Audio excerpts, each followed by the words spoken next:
dessa primeira Conferência Nacional de Política Indígena é uma grande honra, mas é sobretudo um marco histórico, porque nós, a partir dessa primeira conferência, construímos uma sistemática de diálogo, reivindicações, propostas e ações. É um momento histórico. Quase 2.000 delegados e delegadas estão discutindo o que já foi feito, o que é necessário fazer e o que não deve ser feito para que a Constituição de 1988, acerca das políticas indigenistas, sejam cumpridas na sua integralidade. Nós temos muito que ouvir aqui. A nossa tarefa do governo nessa conferência é acolher propostas e debatê-las. Propostas que consolidem uma política nacional indigenista assentada no reconhecimento da diversidade étnica, não só como direito, mas como característica do nosso país. Aprimorar e ampliar as políticas de Estado que valorizam e protejam a diversidade étnica e cultural, que protejam e valorizam as práticas, a cultura, a vida da população indígena, em intenso diálogo e continuado diálogo com seus representantes é algo fundamental. E, sobretudo, é necessário reconhecer a autonomia dos povos indígenas para tomar decisões.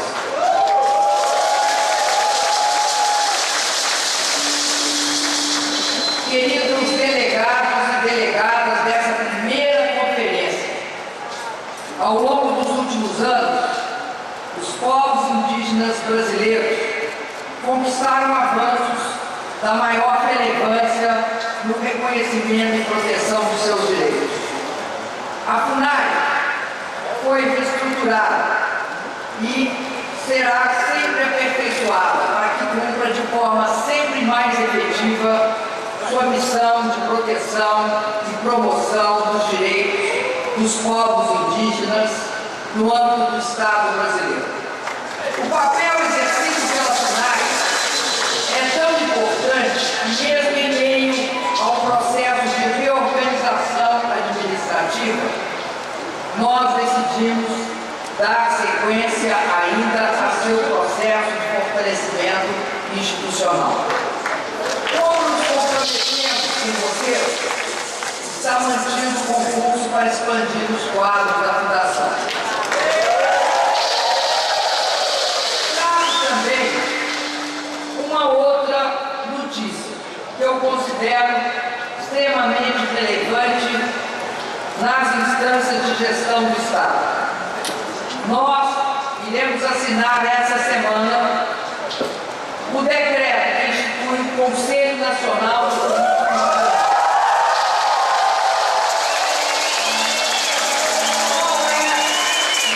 Qual é o objetivo desse conselho? O objetivo desse conselho é fortalecer nossos canais de diálogo e facilitar a construção e a execução de políticas consistentes e coordenadas de todos os ministérios, por todos os povos indígenas, para atender a pauta e as suas reivindicações. O esforço de desconcentração de responsabilidades em relação à população indígena tem dado bons frutos. Avançamos relativamente bem em relação à atenção à saúde. Ainda muito falta a fazer. A partir da criação da Secretaria Especial de Saúde Indígena, muitos entraves foram removidos. Ao maior eficácia ao subsistema de saúde indígena do SUS, aplicamos o princípio da equidade previsto na Constituição. Todos os indígenas são brasileiros com direito inalienável ao SUS, mas devem ter também suas características, suas especificidades respeitadas. Nós, no meu primeiro mandato, conseguimos enfrentar um problema que afetava os povos indígenas, as populações quilombolas do país, as populações tradicionais, todos os brasileiros que viviam na periferia e as populações rurais do interior do país. Qual era esse problema? A falta absoluta de médicos que se concentravam nas áreas mais populosas do país, notadamente as mais ricas. Nós tínhamos absoluta certeza que era insuficiente a quantidade de médicos nos distritos sanitários especiais indígenas, os DSIs.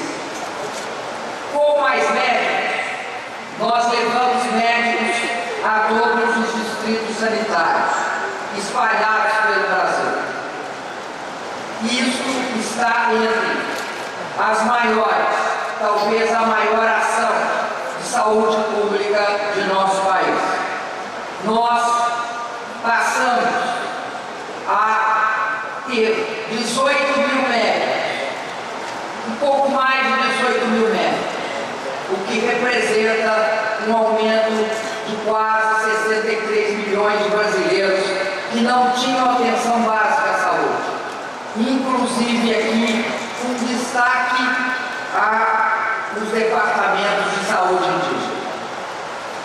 Nós temos um desafio, não podemos nos contentar com o que já alcançamos. Qual é o desafio? O desafio é implementar ações e dar mais efetividade à atenção à saúde dos povos indígenas. Asseguro que esse aumento do nosso diálogo, no conselho, nas conferências e no fortalecimento da FUNAI será indispensável para que a gente encontre cada vez mais iniciativas e ações para tornar as nossas políticas mais ágeis e mais eficazes. Nós sabemos que a educação é fundamental para o desenvolvimento sustentável dos povos indígenas. Falo, é claro, não de qualquer educação, mas de uma educação indígena que proteja e promova suas culturas, línguas, costumes e tradições. Preceito que orienta as metas e a estratégia do Plano Nacional de Educação que meu governo está mobilizado para fazer cumprir. Por isso, continuaremos investindo na formação inicial e continuada dos professores indígenas, por meio das licenciaturas interculturais indígenas, na escola. Apoiaremos também a realização da segunda Conferência Nacional de Educação Escolar Indígena. Eu determinei ao Ministério da Educação que, a partir do próximo ano, inicie um processo para a consolidação dos territórios étnico-educacionais. Com esse processo, nós vamos fortalecer o regime de cooperação entre os entes federados e promovermos o protagonismo indígena nos seus processos educacionais, respeitando a diversidade étnica, socioambiental, cultural e linguística dos vários povos. Quero anunciar a criação da Rede Brasileira de Educação Superior Intercultural Indígena.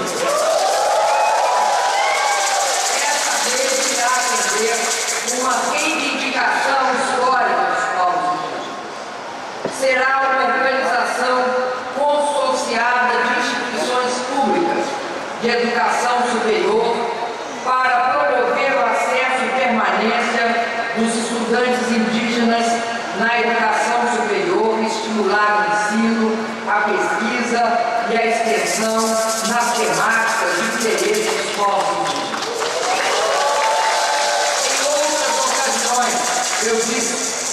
que as nossas políticas de democratização do acesso à educação superior têm garantido que as universidades brasileiras tenham as cores do nosso povo.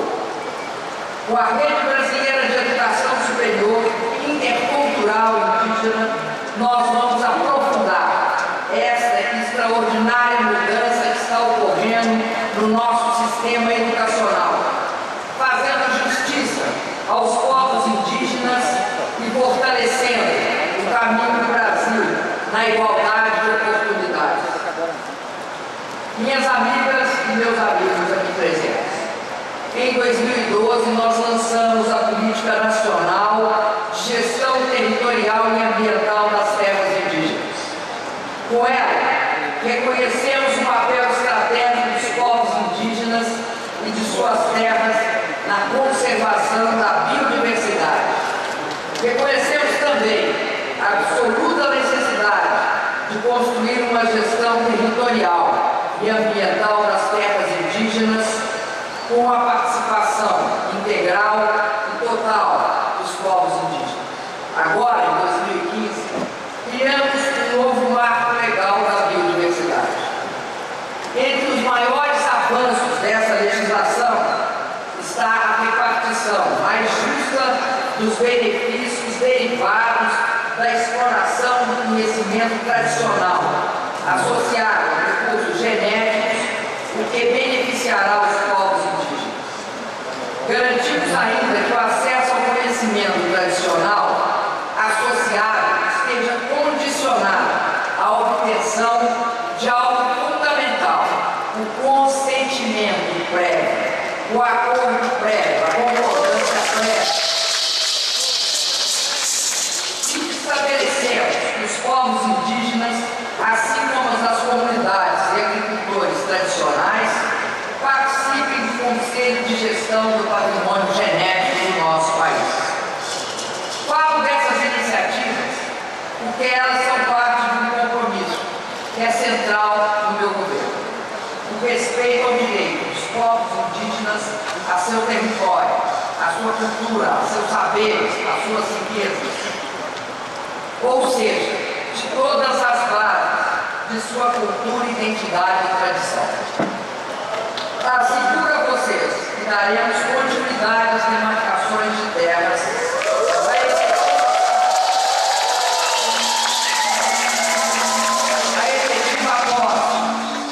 a efetiva posse sobre áreas já demarcadas e a proteção das terras indígenas.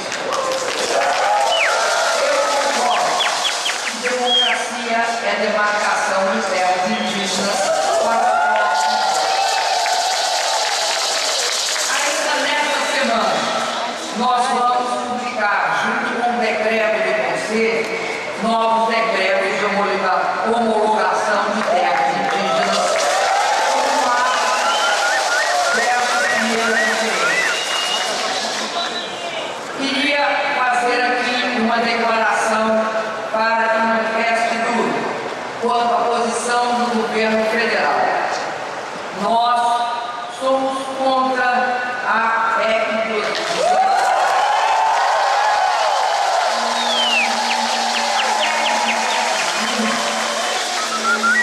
Para o meu governo, ela tira poderes do Executivo. E para nós, a demarcação de terras indígenas deve persistir como prerrogativa do Executivo. Continuaremos dialogando com todos, respeitando a autonomia dos poderes legislativo, judiciário e executivo. Mas acredito que externar a nossa posição é algo fundamental. Não concordamos com a PEC 200.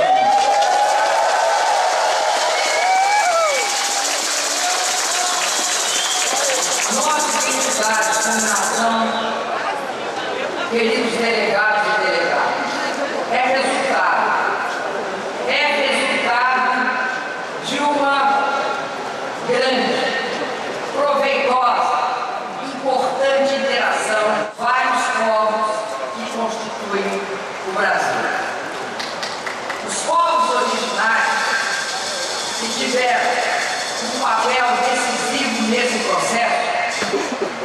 são verdadeiramente fundamentais na construção da nossa nacionalidade.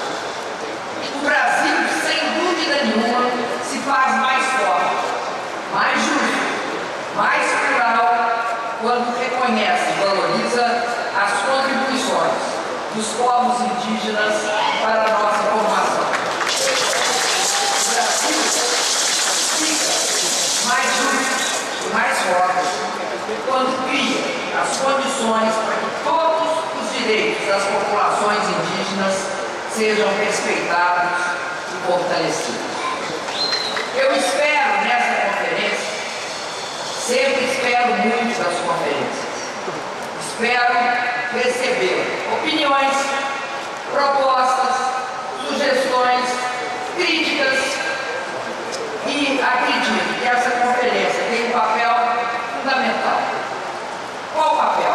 O papel de aprofundar, enriquecer e levar à frente a política indigenista do meu governo.